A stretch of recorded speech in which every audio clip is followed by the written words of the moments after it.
Hi, hello there. I'm Kenneth Cho, and this is an intro lesson on those that want to learn how to play the ukulele. And here's a little information that may be useful, give you a tip to help you navigate how to start off, what you'll need, and what you need to keep in mind. So hopefully you'll start playing ukulele and hopefully enjoy this new discovery process of not just picking up a new instrument, but appreciating the facets of this unique instrument. So, this question was posed by one of my newer friends and um, prospective students, and her name's Erin Salazar. Hi, Erin. This video is for you. And the three questions she posed were: first is what size ukulele, what type of ukulele do I need? Okay, good question. Second question she had was, well, I gotta remember the second question. Let me think here. Yes. What type of ukulele music book do I need or do you recommend? And the third is she was commenting that she really, her heart and her desire, this is so important, was to learn to play chords. She's an elementary or preschool teacher. She has students and using music not just as a fun tool, but a great fun educational tool in her bag of tricks or arsenals to really brighten up, lighten up the symbiotic relationship of a teacher and a student. I give so much credit to teachers. So kudos and shout out to you, Aaron. To answer your first question is what type of ukulele? Well, there's four. Okay, so one, two, three, four. The first size from smallest to largest is a soprano. So you can Google that, soprano ukulele, right? The second size is concert. This is a concert size. Again, it's referring to the size of ukulele. The third is called tenor. And the fourth and last is called baritone ukulele. So from smallest to largest. The question is, well, which one do I start out on? There is no right answer, which one, but just if you think about choir, there's different tones and keys at which you can play music. So naturally, the smaller the instrument, the higher the key. And as you get larger in body and size, the lower the key. So you can play a C chord or C note in a relatively higher key. And hence, as you go to the bigger instrument, you can still play that same key, but in a lower octave, right? So like on the piano, do, re, mi, fa, sol, la, ti, go. So you can keep repeating that pattern higher up the keyboard as the sound goes higher, or you can go lower at the as the sound goes lower in pitch. So that's the basic concept with which ukulele to buy is what sound you're going for. But generally speaking, even if you buy one of those four, you're still going to be able to play your basic chords. Now, the only different thing is the soprano, the concert, and the tenor, you play the same way. But when you get to a baritone guitar, baritone ukulele, you play as though you're playing the first four strings on a guitar. So for beginners, I say hold off on a baritone and pick from either a um, soprano, concert, or a tenor. Now, just for instructional purposes, this is my concert number 2 ukulele, and I've tuned it, and we'll go over tuning in a future lesson or tutorial.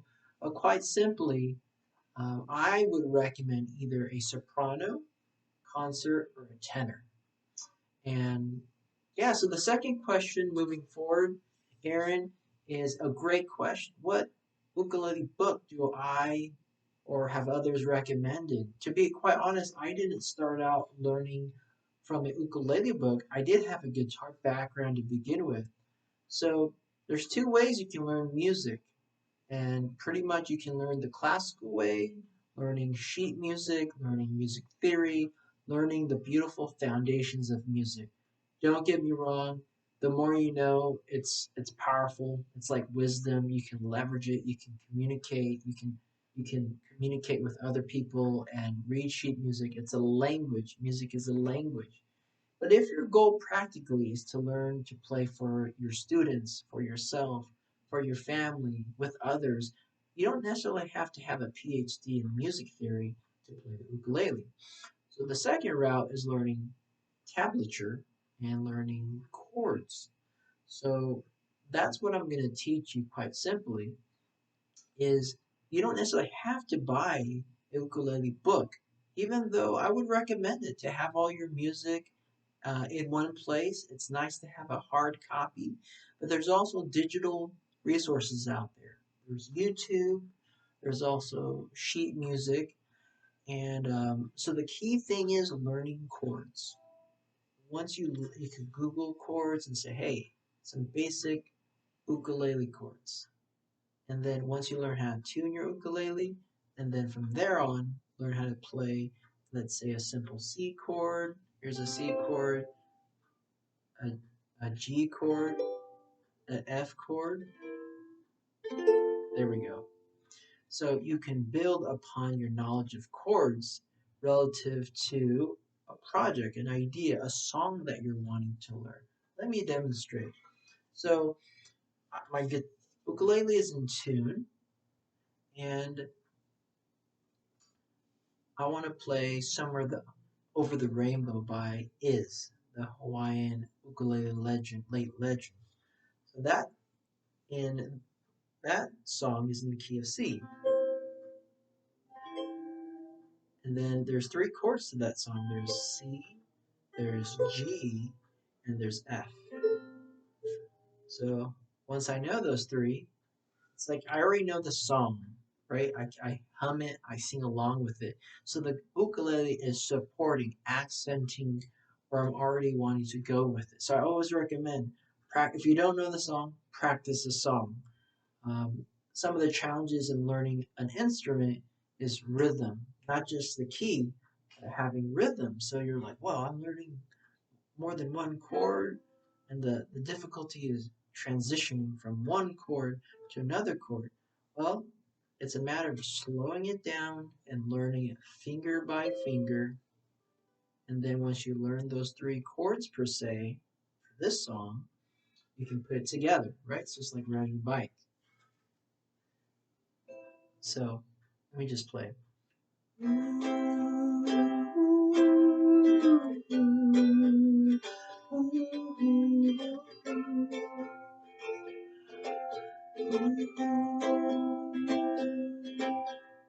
Somewhere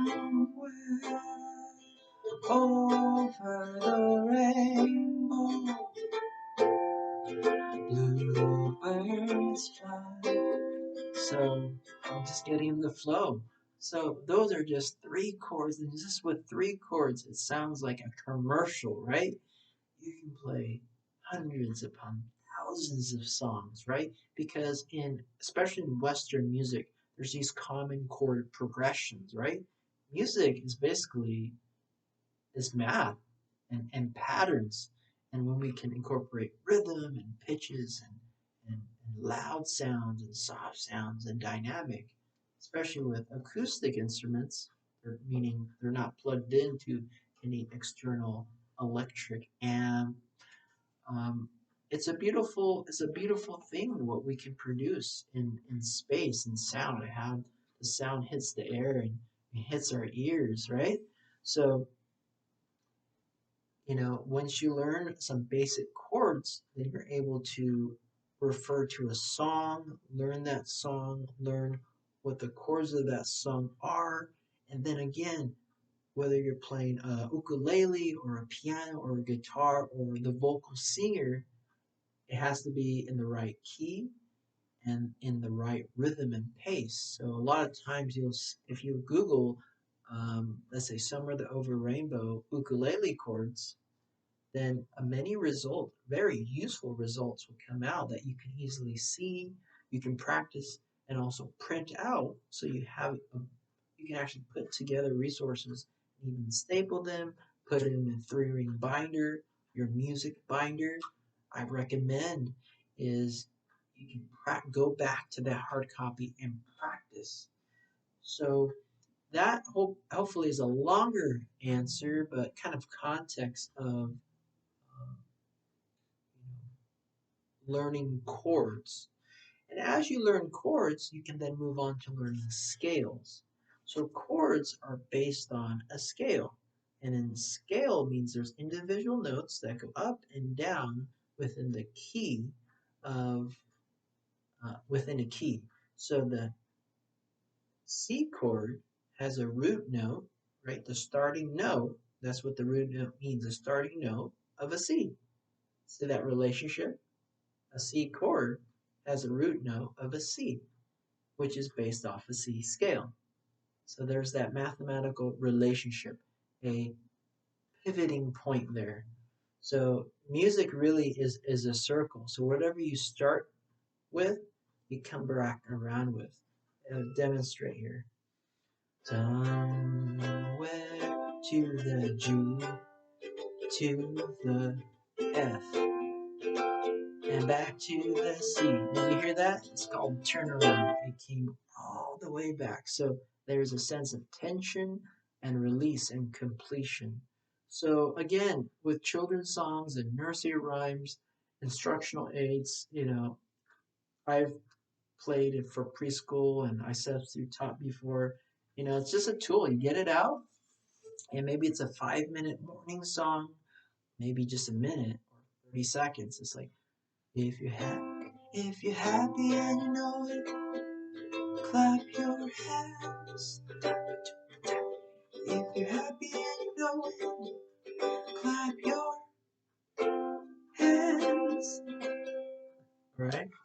So again, the educational tool, basically learning chords and learning those building blocks and then learning how to comfortably and of course, I've been playing for a while. The key thing is confidence. The more we practice is confidence, right? Just like we're teaching our preschool children. Try. Don't be afraid to try. Teacher, help me scissor. Help me glue. I want to. It's easy for me to do it. I just gotta practice. You gotta try. And so much repetition and practicing before you know it, you'll be playing in no time. Okay, so Aaron, I hope this was helpful covering those 3 questions. And again, for anyone else interested in music mentoring and coaching, I'd love to help. If you have any questions, I hope to create some more helpful and instructional videos in the future. And again, Aaron, shout out. Hope this video help answer some of your initial questions about how to start out for ukulele and to be able to share the joy of music with your students um, as a teacher. Thank you so much for all that you do. See you later. Bye bye.